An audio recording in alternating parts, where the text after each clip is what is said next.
WS Radio is radio with ROI.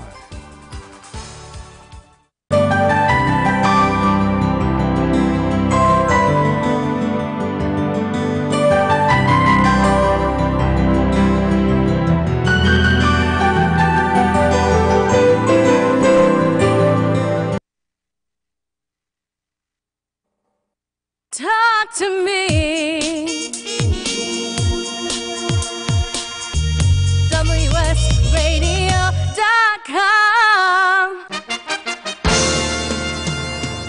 Accomplishment Coaching is proud to present the following fine programming. Accomplishment Coaching, where coaches lead and leaders coach. AccomplishmentCoaching.com. Welcome to the Coaching Show with your host, Master Certified Coach Christopher McLaughlin. Thank you, Dick Warren. Thank you very much. And you, my dear listener, thank you for being here. This is another edition of the Coaching Show where each and every week we bring you people on the cutting edge of coaching, people who are pioneers, people who are doing something interesting, people who are wacky or just plain delightful to talk to. And today's no exception. Today we've got three for you. In addition to myself, we've got three extraordinary guests. And here's the deal. I want to... we're practicing different stuff with our two major, our sponsor and our media partner. So sometimes we talk about them at the beginning, sometimes we talk about them at the end, and last time we talked about them in the middle. I'm going back to the beginning. Here's what I want you to know. If you are a coach, interested in coaching, coach-related, if you're using coaching, and I think leaders everywhere are using coaching skills, then you want to know about the International Coach Federation. We are delighted to be in our fourth year of media partnership with the International Coach Federation. It gives us an opportunity to support the fine folks of the Federation and involved globally with the International Coach Federation. It's also known as the ICF. It's the leading global organization dedicated to advancing the coaching profession. They do that by setting high standards, credentialing coaches, accrediting coach training programs, providing independent certification, building a worldwide network of professionally trained coaching professionals. You know, and I know, that now is a critical time for coaching, that we're going to either be a profession or a punchline on, situation comedy. So get involved, go participate, find the chapter near you. You can go online at coachfederation.org and become a member of the world's largest organization of professionally trained coaches. As a member, the ICF elicits instant credibility for you if you're starting your practice or kind of new in the field, and it connects you with extraordinary other professional coaches around the world, literally, as well as a huge resource for tools and information and research and lots of information about coaching, ROI on coaching, as well as templates and tools and things you can use for your own business. Really, anything you need to succeed in your career is available at the ICF. Go check it out, coachfederation.org, and follow them on Twitter at that's right, I said at ICFHQ. In addition, we're delighted to have an ICF representative on this show every quarter. Used to be every month. Go check the archives. You can find interviews with people like the guy in charge of research, the person in charge of membership, the executive director, the big kahuna, all of that.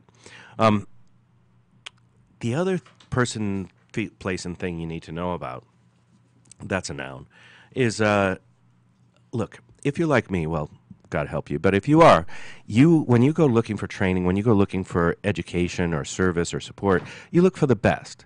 We recently were looking for PR services, and I didn't ask people what's a good PR service. I said, who's the best in town? Well, when I went looking for coach training, I was looking for the best too. And you are in luck, because what was not available then is available now. Accomplishment Coaching is the home of the world's finest coach training program. And they'll put their program up, and you can, up against any other program in the world. It's not that there aren't great programs out there, but if you want the best, the one with the most individual attention, the most hours of actual coaching, the one where you can coach actual human beings in person who are not your neighbor or your co-trainee, if you want the one with the most books, the most theories, the most movies watched, even the most field trips, check it out at accomplishmentcoaching.com. It's an extraordinary program with a very unique approach.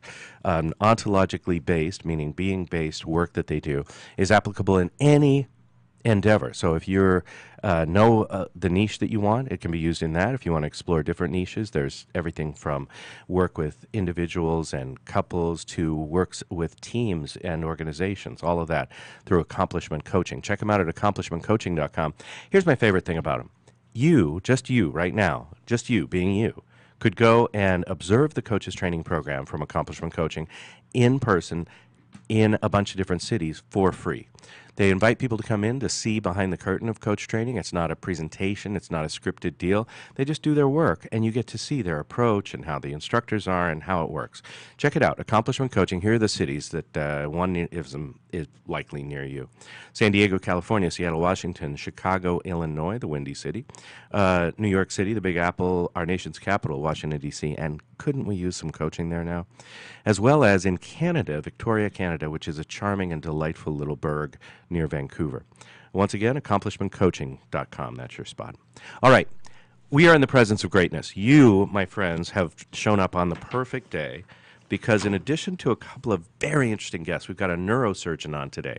I don't know if you did your homework, but neurosurgery, we're going to do a little of that on the show probably. We've also got an extraordinary writing coach who actually works with doctors to improve their writing and is going to improve yours and my writing. And those of you wanting to write a book or in the middle of writing a book need to talk to her and find out her tips and techniques and tools. But I'm delighted.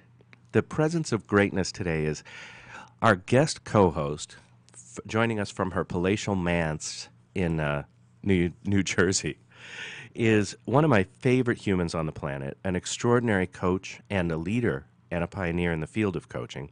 She's a best-selling author. She's creator of the entire Now What series. She also has written incredible books that should be on your shelf or in your mind right now, including my favorite, The Little Book on Meaning.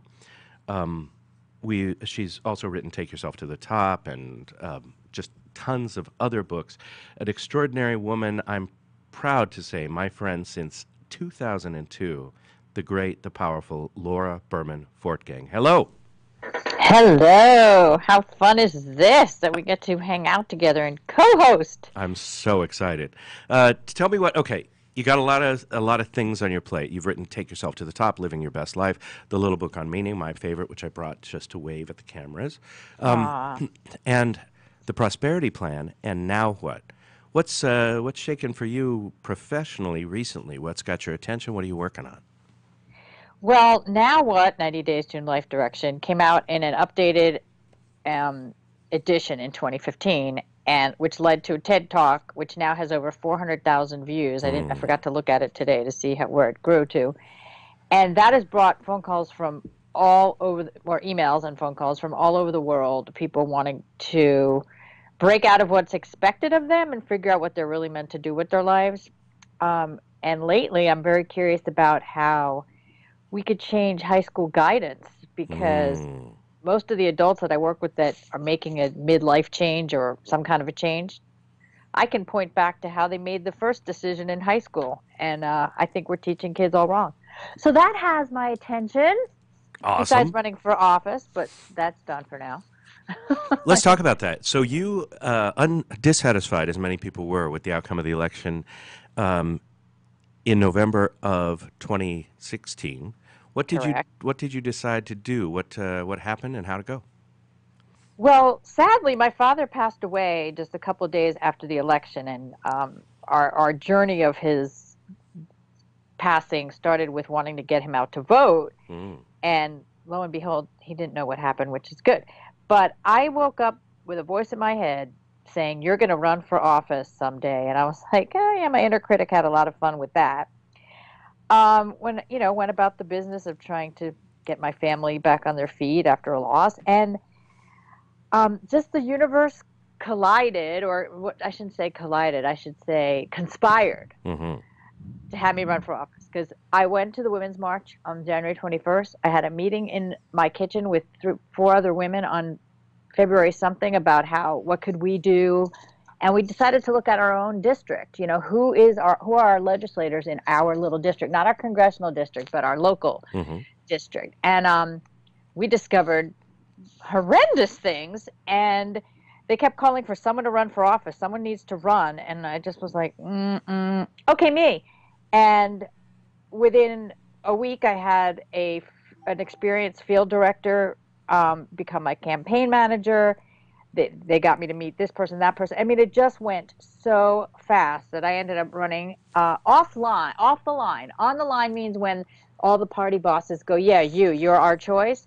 Well, they didn't know that I existed in time, so I wasn't their choice. But I was definitely the better choice, if I may say so myself. And you may, yeah. In my district, if we could use the words Democrat and Republican, there hasn't been a Democrat since 1981, so they kind of have sacrificial lamb candidates. Mm-hmm. But I decided none of that was good enough for me. And as a result, I did lose the primary just because that's the power of the line where people go in and go on and do my research. So I'll just vote whichever party I vote and go. However, as a result, made, I guess, quite an impact because I've been invited to the table. Nice. And so I'm still in my learning curve was huge. I flattened it, but now I have the next learning curve of, what does it look like on a grander scale? So I'm not running for president, don't worry. But not yet. I am doing my due diligence as a very informed citizen who now is able to inform others. So I'm, bringing that coaching leadership right to the local level, and we'll see. I'll keep you posted. I don't want to take too much time with this. You have a big show today.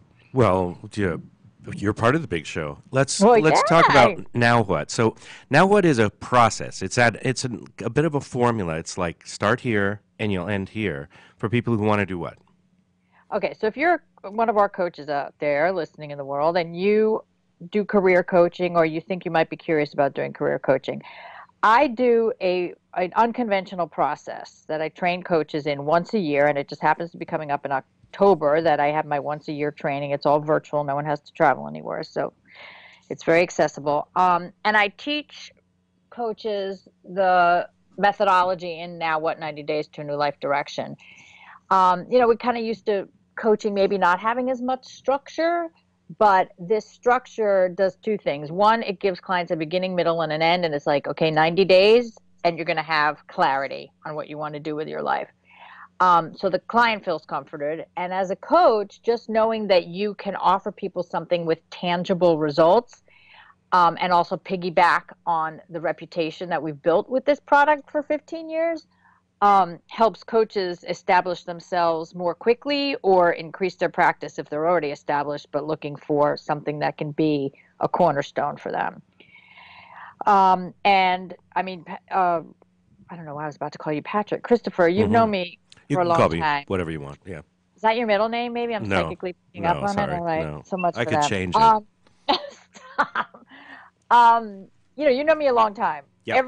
It seems to be that every 3 years I kind of have a new idea or a reinvention, or I get excited about something. And the fact that Now What I've stuck with all this time is kind of miraculous, but at the same time really great, because with training other people, the results are beyond my own reach. I get to hear stories of other people's successes, and it's very satisfying. And that's why it led to writing a new edition, because we'd learned so much since the book was first published a decade ago. Well, you know a lot about a lot of things, and people should immediately go to this Now What training. It's a Train the Trainer piece where coaches, people listening to this program, can go and get trained in this methodology to produce results, changes, and work with their clients in a 90-day framework. How do they find out more? Where do we go? What do we do?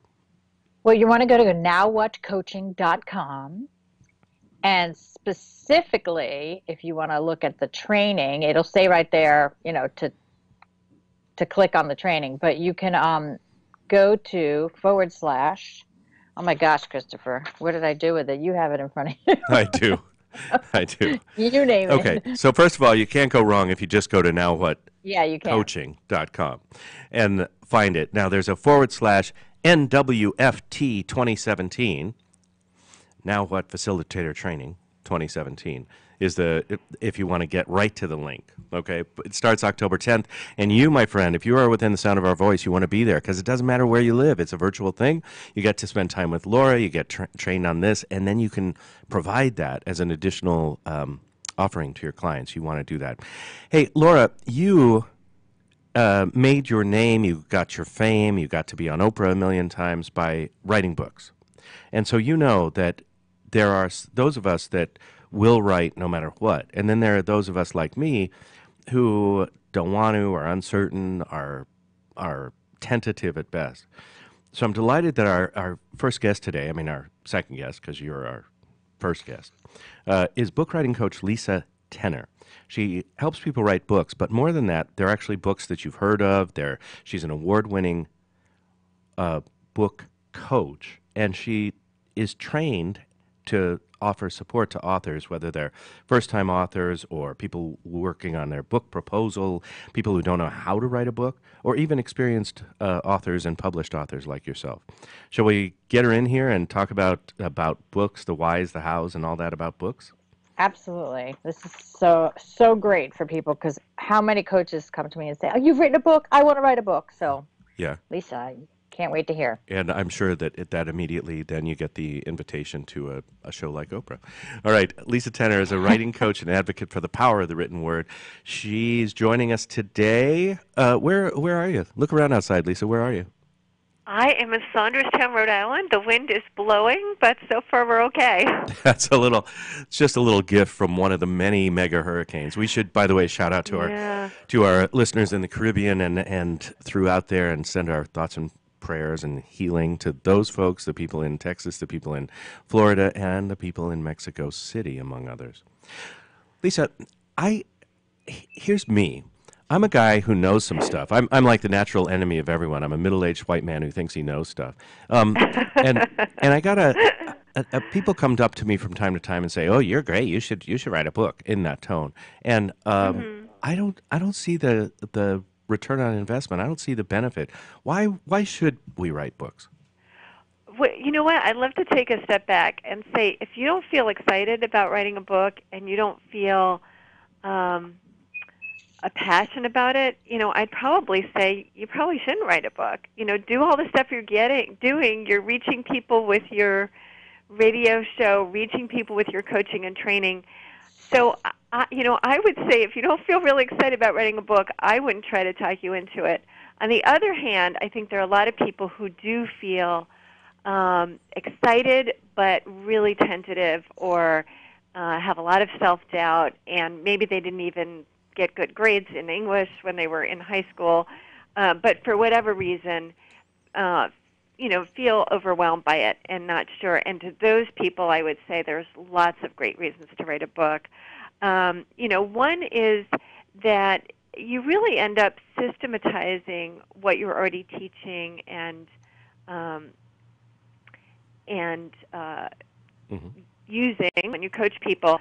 But somehow I think it grows. You expand as a teacher and a trainer and as a mentor and as a coach in the process of writing the book. There's sort of something magical that happens. And in addition, of course, it can really help with your coaching business, I would say, in a number of ways. One is that it really helps to help people see what's unique about you and what sets you apart from other coaches. It's a very crowded field, lots of great people in it, but you want to stand out for the people that you're here for. And so it can very much show, these are the people I'm here for, these are the kinds of things I can help you, kinds of problems and challenges I can help you with, and the kinds of results that I can help you get. So for those reasons, I would say it's fantastic. And certainly when it comes to getting PR, speaking gigs, and other opportunities, a book just magically opens a lot of doors, especially a well-written book. And so I've seen that time and again with my clients. If they're already speaking, they suddenly get better keynote gigs and they get better paid for it. And if they're not speaking, it really helps open the door to speaking gigs too. So, Lisa, let me jump in here. I'm Laura. I'm here with Christopher, and I've written 5 books through mainstream publishers with the agent and the whole bit. Now, being that there's so many platforms now for people to self-publish, there isn't as big of a barrier to publishing. What do you see as, how should you make that decision if it's worth self-publishing something? It's a great question, and definitely not a black and white. Always do this or always do that. So, I'd always go back first to the person's vision and goals. Are you using the book to get a certain number of more clients? Self-publishing may make a lot of sense. You'll have the book faster. You'll have complete control over the project. Every time you get a new idea and want to change the book, you can do that yourself. There are a lot of particularly if it's publishing on demand. So there are a lot of great reasons to self-publish if that's your goal. If your goal is, a bigger vision and you really want to get that instant credibility that you'll get with a traditional publisher. And also, often I have clients, for instance, a lot of times who work with a publisher like New Harbinger that specializes in psychology books and self-help. And so, they have this certain expertise that they're going to bring to that type of book. They understand that audience. They know what works. So they're going to bring something to the table that you can't always get, when you're self-publishing, although certainly there are lots of great people out there now, and you can get more. The kind of team that you're going to get with a niche publisher could be really, really powerful in terms of the book's success in reaching the largest audience possible. Let's talk a little bit about authors' expectations.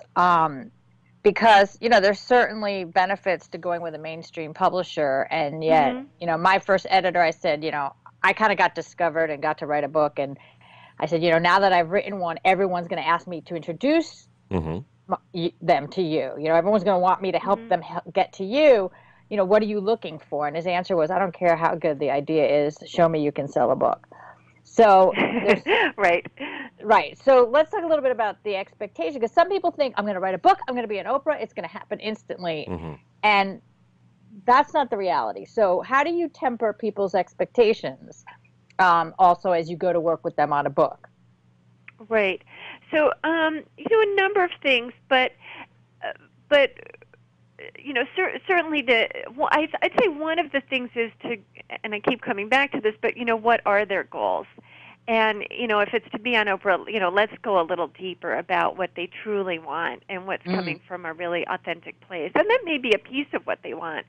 But then I think as we get in touch with that more central drive that it comes from, then we're able to come up with a plan, a promotion plan, and also a plan to build their platform and their following before they ever submit that book proposal. So to come up with a plan that, again, is authentic to them, it's going to be fun to implement. If they like to write, a blog might make a lot of sense, along with some other strategies. They might start a personal blog and then start writing for the Huffington Post or Psychology Today or Forbes, whatever it is. But something that comes from what makes sense for them. What I've seen work for other clients, sure, but in a way that's going to be enjoyable and therefore something that they can really stick with. You've got, I'm sorry, I've got so many things in my head. The first is, I just talked to, in preparation for our conversation, I talked to people that I know that have recently published a book, and we're delighted to have Laura here, who's published, how many books, Laura? 7? Well, if you count paperbacks and blah, blah, blah. But there's actually 5 books, and one I self-published is a 6th. Gotcha. So I want to sort of speak to both audiences. The first is, I've been speaking to authors about what they make, talking about authors' expectations. And I know a guy who's published by a real traditional publishing house, got a big box of books in his car trunk at all times, right? And he is clear, $2.10 per book is what he earns off of each book sold. And he's hawking them. He's out there trying to sell books. I also know somebody who recently did, just literally took herself through the steps on Amazon for self-publishing and is earning something like $6 a book. Should we make our decision based on money and the financial potential? I would look at all the different factors, and that's certainly one of them. But I think more importantly, that person who's making $2 a book probably has a business plan behind the book that goes much further and much broader than just selling books. So he sells those books for $2, but then some of those people are becoming clients buying his products or services, bringing him in to do a keynote.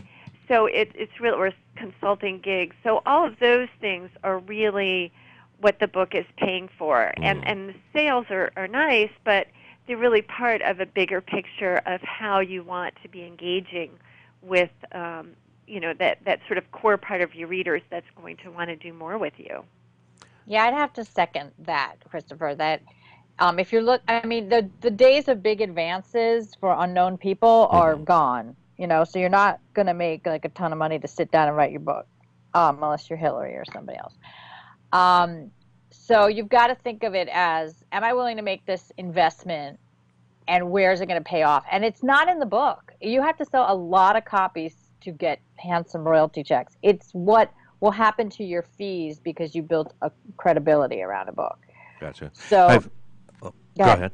Well, I'm conscious that our time is going to be cut short here, and I want to get all the juice I can from Lisa. Lisa, what's the number one mistake that people make when they go to write a book? If you could stop people from doing something, what would you stop us from doing? Yeah. Well, I don't want to discourage people from just going ahead and writing if the idea strikes them, but I would say is to do that for too long, that it's really good to take a step back and answer some questions before you start writing the book, particularly if it's a self-help or how-to book or a business book, a coaching book, is think about, your vision, your goals, who you're writing this for, and why they will want to read this book. Think about the tone, the features, the content, and what's going to go in the book, but also what you're not going to put in the book. And also think about the structure. And when you get clear on those things ahead of time, you're going to save a lot of time, and you won't, end up sort of writing the wrong book or a lot of stuff that you have to throw away because it doesn't fit in this book. Clear. Okay. So that's an endorsement right there for Lisa, because you want that outside person to help you stay on track. Absolutely. That's right. You can find out more by going to Lisa's website. That's Lisa Tenner. That's LisaTener.com. She also teaches an 8-week class on book writing and workshops on writing in the zone, which is her 5-step system for inspiration and success for writers. Lisa, thank you so much for being with us. We'll be back with more with Laura Berman Fortgang and a neurosurgeon right after this. Again, go to LisaTenner.com. That's LisaTener.com. More with the coaching show right after this. Stay with us. Tired of presentations with no impact, no inspiration, and no traction? Do dull speakers have you and your team disengaged and distracted by smartphones? Christopher McAuliffe brings energy, insights, and 2 decades of experience, delivered with punch, humor, and heart. Your team will leave energized, uplifted, and with a sense of purpose. Visit ChristopherMcAuliffe.com to bring some heat to your next speaking engagement. McAuliffe. ChristopherMcAuliffe.com. Hi, this is Rob Barnett, CEO and founder of VinVillage.com and the Wine and Dine Show on Vin Village Radio. Do you have a wine, event, product, or service to promote? Then contact VinVillage.com to reach thousands of wine lovers across the country. VinVillage connects like-minded wine enthusiasts with unique and exclusive wines, events, products, and services. To learn more, contact us on VinVillage.com. VinVillage is where wine lovers connect. Are you seeking to change your career to something that is both fulfilling and challenging? Do you want to help people reach their full potential and strive to achieve their dreams? Would you like to inspire those around you and help create a better world? If you're serious about a career change or just want to explore the craft of personal coaching, contact Accomplishment Coaching. With locations across the country in Washington, D.C., Seattle, Chicago, New York City, and San Diego, Accomplishment Coaching is the leading institution in personal coaching. Our staff carefully monitors the entire program, live during the training process, and have met the strict standards of ICF International to achieve accreditation. Through a focus on quality instruction rather than endless modules of training, Accomplishment Coaching will guide you from your very first step all the way to becoming one of the finest coaches in the world. Visit AccomplishmentCoaching.com to learn more. Accomplishment Coaching, where coaches lead and leaders coach. Christopher McAuliffe is your source for the latest in the world of personal coaching. Whether it be speaking with such luminaries as Deepak Chopra or getting the newest techniques and innovation, the coaching show is always on the cutting edge of what's happening now. Do you want to be a professional coach? Are you in business trying to make a real difference with people you manage or work with? Have you started a coaching practice that isn't quite getting off the ground? Get the skills you need to be a successful coach today with the Coaches Training Program from Accomplishment Coaching. The Coaches Training Program will show you how to help others focus and be more fulfilled. Whether you want to improve your company's bottom line or create a thriving coaching practice, Accomplishment Coaching can give you the distinctions and practices you need to coach others effectively today. Accomplishment Coaching has spent 6 years developing a cutting-edge coaches training program that will have you ready to coach people professionally in just 12 months, and you don't have to take time off work to do it. To find out more about the Coaches Training Program, just call 1-888-548-6813. That's 1-888-548-6813. Gotham Books presents Marriage Rules by Harriet Lerner. The book Martha Beck calls required reading for anyone hoping to interact successfully with any other human, not just for those in romantic relationships. Get your copy wherever books and ebooks are sold, and visit harrietlerner.com to learn how to change your marriage today.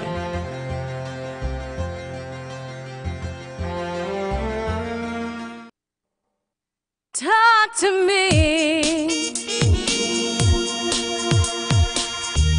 WSRadio.com.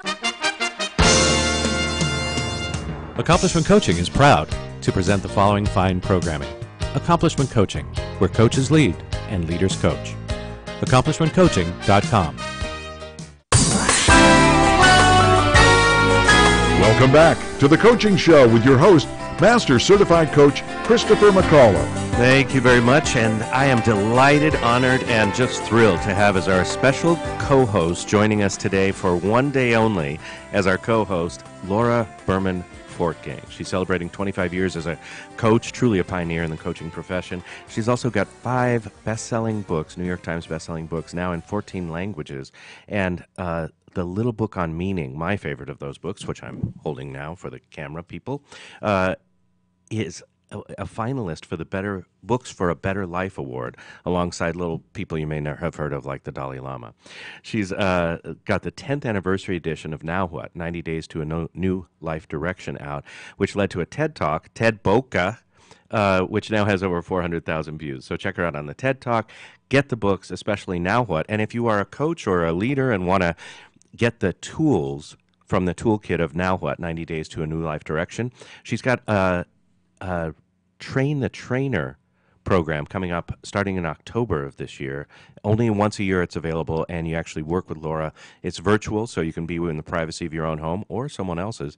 And you can find out more by going to nowwhatcoaching.com, or find out all about Laura and her work by going to laurabermanfortgang.com. Don't go to Laura Berman, go to laurabermanfortgang.com or nowwhatcoaching.com. Hey, Laura, but next guy coming up, he's an extraordinary man. He's a neurosurgeon, and already I'm feeling like, what could I possibly say to a neurosurgeon, right? I can't relate to neurosurgeons. I'm not, and he's like a big deal, right? He works at a Princeton Brain and Spine Care Center. He's also a former NC2A Division I wrestler and was inducted to the National Wrestling Hall of Fame. So I don't know about you, but I'm going to try and stay on his good side. Do you know anything about wrestling or neurosurgery? I have to believe he's a real guy, if he, like relatable, if he can also be in the Wrestling Hall of Fame. I mean, that is a bit of a dichotomy there. Well, let's find out. We're delighted to welcome to our microphone for the first time Dr. Mark McLaughlin, a neurosurgeon who's on a mission to use the lessons he's learned in his career to help others courageously engage and wrestle with, see what I did there, stress. Ooh. Dr. McLaughlin, hello. Hi, Chris and Laura. How you doing? We're doing good. We're intrigued. So intrigued. Hey, look around outside. Where are you today? I am en route from Princeton, New Jersey, up to Flemington, New Jersey, to see patients. I just got out of the operating room a few minutes ago. Holy bajoli, man! Thank you so much for being with us. And please, Thanks don't for having me. Don't make sure you pull over or something. We don't want to hear a screech and a crash. Oh, I have somebody driving. Don't worry. I'm careful. I forgot how you roll out there in New Jersey. All right, let's. I don't know where to start, but I think Laura, that we should start with brain surgery. So apparently, there are some principles that you learn along with all the magnificence of brain surgery that you feel can be applied to just everyday life issues. Will you give us an example? Exactly. I'm sorry, go ahead, Chris. Will you give us an example of one? What's a principle that you find in the operating room when you're focusing on someone's brain? Sure. Well, one of the first ones I learned from my mentor, Dr. Peter Janetta, when I trained at the University of Pittsburgh, and really this was when I was a medical student. He said to me while he was doing microsurgery on the brainstem, he said, "Mark, never cut what you can't see." And that was very profound for me because he said it while he was humming in a completely relaxed fashion. And I thought to myself, wow, this person's working on the brainstem right now, a millimeter off or a snip one way or the left to the right, and something very serious, something very bad can happen. And he was humming, and he was totally relaxed. And what I realized was that he had really automated his surgery to a series of rules. And if he followed those rules, most likely things were going to go well. And that was the first one. And I've expanded on that in many different ways, both in neurosurgery and coaching wrestling and in my life. So you're saying that one of the lessons was just, even in the gravest of situations, find that cool, that calm. And I know that you through the wrestling stuff, you talk to youth. So what are some of the messages that you bring young kids from the operating room?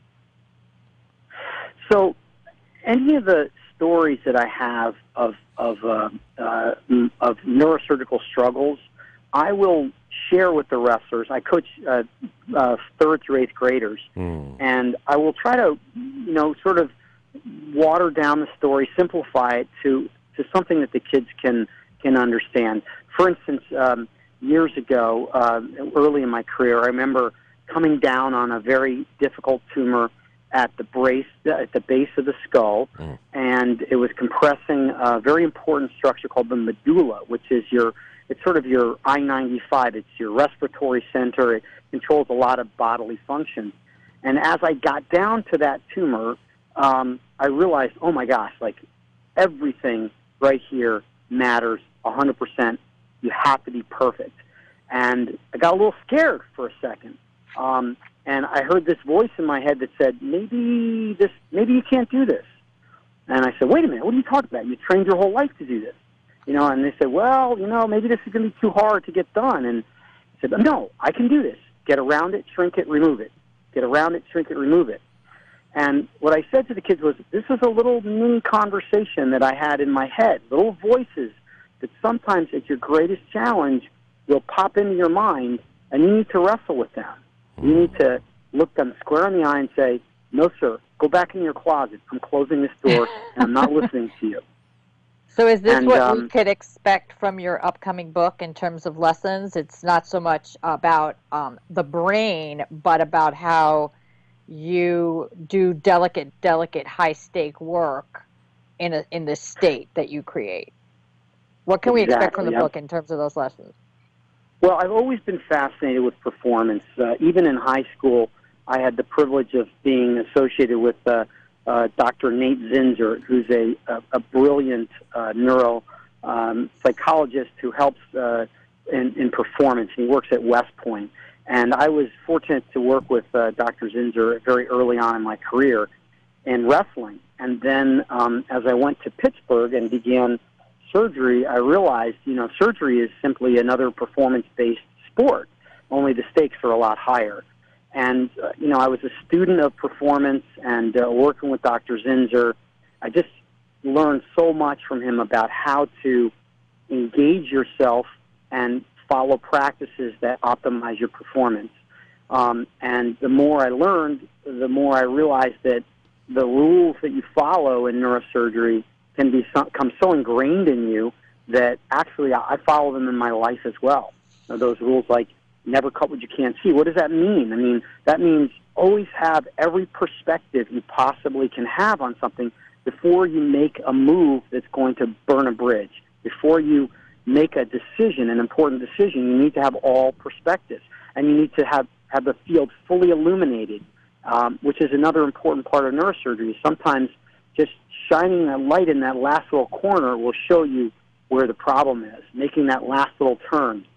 And those are the kinds of rules that have helped me in neurosurgery, but have also helped me make decisions, about parenting, about my business, Princeton Brain and Spine, and about my coaching.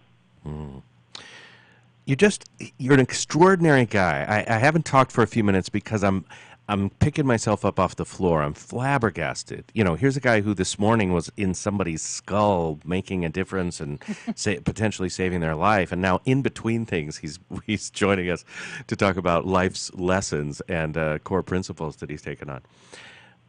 Well, thank you. Well, you're an extraordinary guy, and the work that you've done, we sort of referenced it. You've worked with inner city youth in Trenton, New Jersey, and you've co-founded Trenton Youth Wrestling, which is a program dedicated to serving both boys and girls from 1st to 8th grade. I'm wondering, what do you look back on in terms of your own upbringing? What was it that had you become so accomplished? I'm assuming so driven, maybe even ambitious. But you're perhaps the first guest we've had where I had to go through 2 Google pages before I got to the stuff about coaching. Do you know what I mean? Like, you're out there leading in the community, leading in the medical field, and doing extraordinary work, including videos. People can find videos of you talking about, things I can't pronounce in the brain surgery world. What do you think is the core of your drive and ambition? I've had great mentors. My parents are amazing people. My father was a driven man. He just passed away recently, and he was a tremendous influence on my life. He was a student his whole life. After finishing a 40-year career in law, he went back to school and got a PhD at the age of 78. Wow. And wrote 2 books. My mom is an amazing person. She reads 3 newspapers a day. She's still very active. I had amazing parents. I had an amazing youth wrestling coach, a gentleman by the name of John Cerruto, who really taught me that determination is probably the most important factor in anybody's success. And he taught me those values at a young age.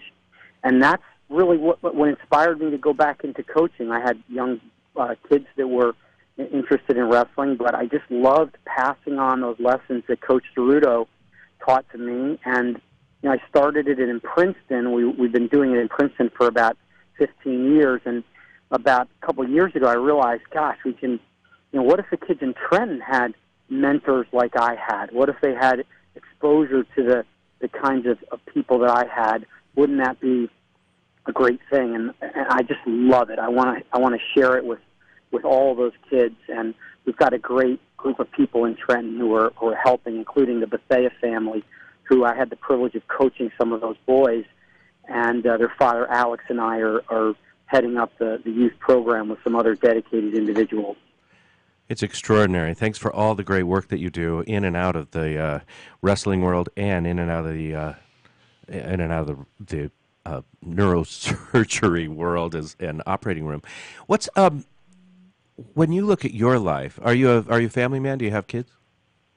I've been married 25 years to a wonderful woman, wow. Julie, and I have 4 children who are 2 are out of college and 2 are still in school. Congratulations on that success. I'm starting to Thank you. get overwhelmed with all this success. What do you Don't get an inferiority complex. It's too late. What are you looking forward to as you've made a huge name for yourself, making a huge difference in the community? What are you looking forward to personally or professionally?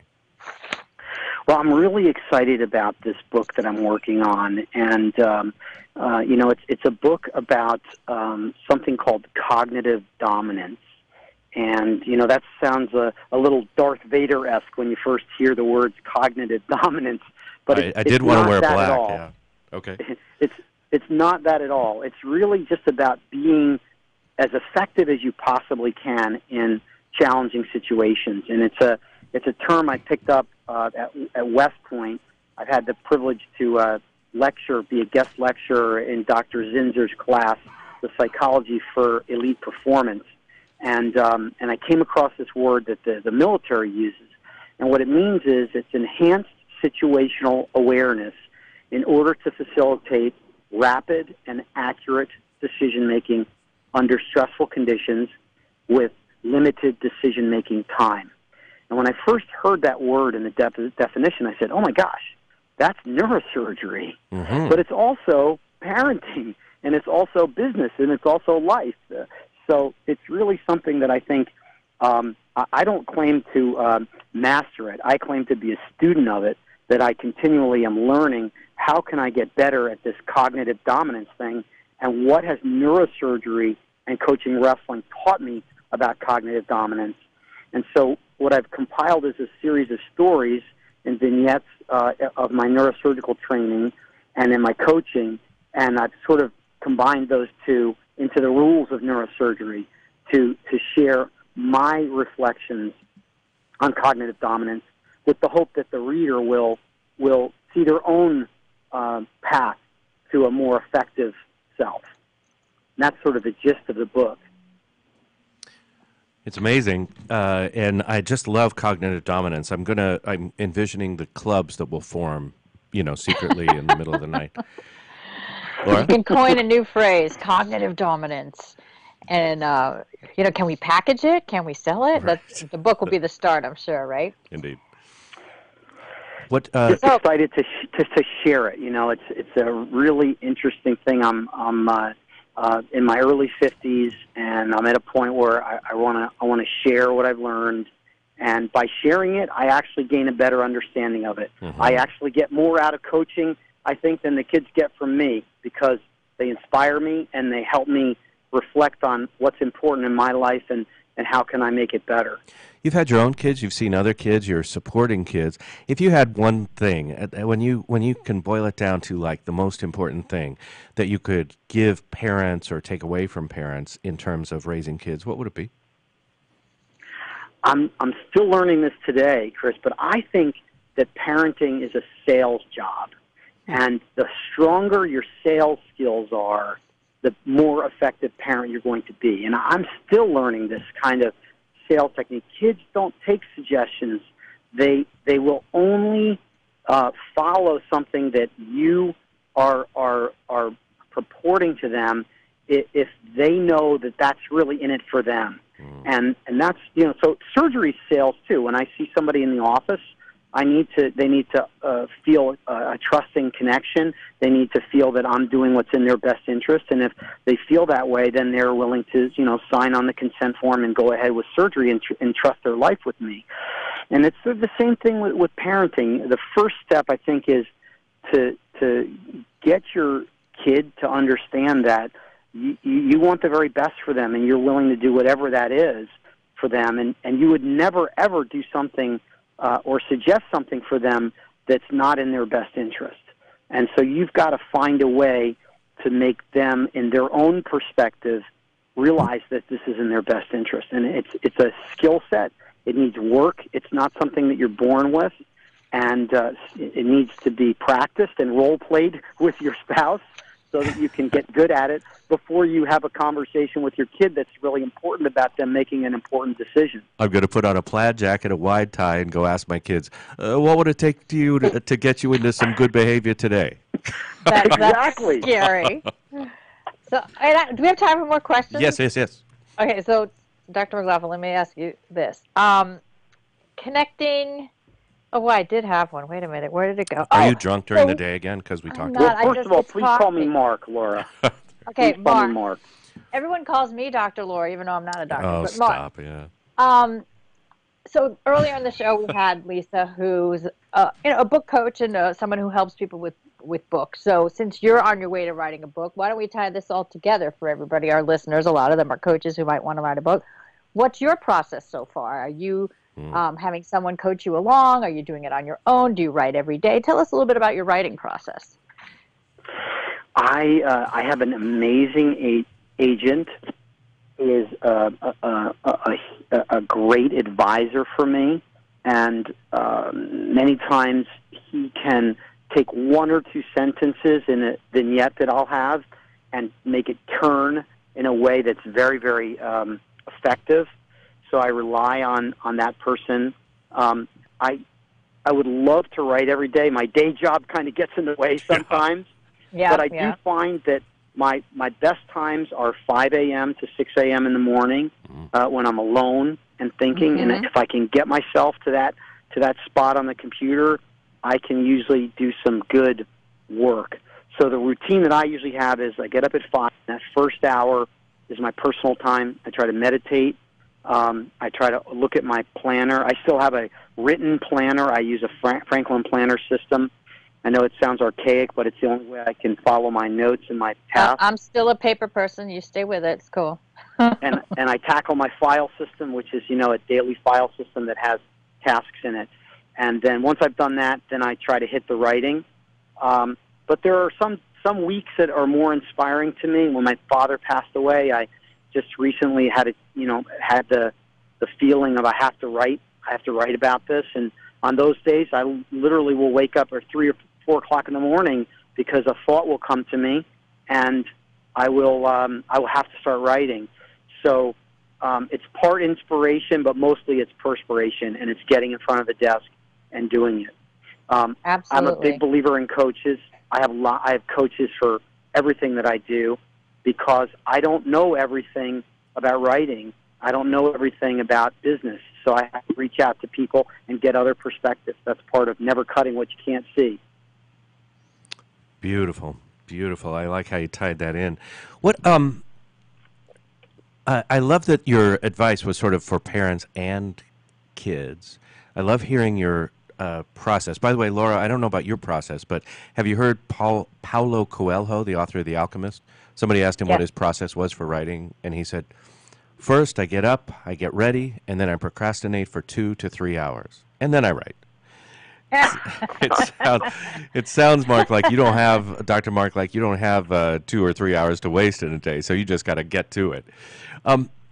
Let's talk about the work that you do with wrestlers and in sports. How is this helpful? What's a lesson from that world that if you could, you'd share with 30 or 50,000 coaches today? Sure. So one of the most inspiring days I had in coaching was I was coaching a young boy by the name of Devin, and Devin was getting his butt kicked in a wrestling match. And I can tell you, as a coach, to see your kid who is doing trying whatever he can, but just wrestling somebody who is physically stronger. You want to get out there and wrestle him yourself. Yeah, got it. Exactly.